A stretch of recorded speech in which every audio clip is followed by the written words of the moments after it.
আমি আমার মার কথা বলি, আমার মা না পাগলের মতন ভক্ত ছিল।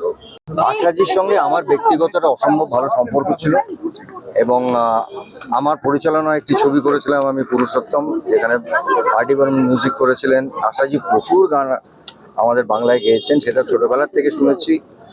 আমি আমার মার কথা বলি, আমার মা না পাগলের মতন ভক্ত ছিল আশাজি, এবং আমার মনে হয় ওনার ভক্ত এরকম কেউ নেই। আমার মনে হয় সারা ভারতবর্ষের গানের জগতের একটা নতুন ট্রেন্ড সৃষ্টি করেছিলেন উনি। ওনার প্রতিটি গান, সেটা বাংলায় বলি হিন্দিতে বলি, সেটা এখনো আমরা গাই। এবং আশা ভোসলের গান না একটা দূর থেকে শুনলেও বোঝা যেত, ওনার একটা প্যাটার্ন ছিল।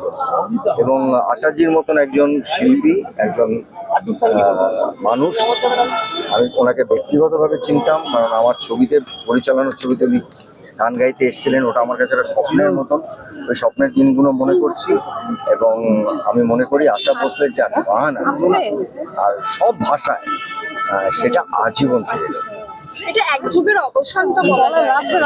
নিশ্চয়ই, মানে এরা, লতাজি আশাজি হচ্ছিলেন গানের দুটো নাম, তো দিক। এবং তারা অভিনয়ের থেকে শুরু করেছেন, সেখান থেকে শেষে একেবারে আজকের প্রজন্মের সঙ্গেও গান গেয়েছেন। এটা ইতিহাস।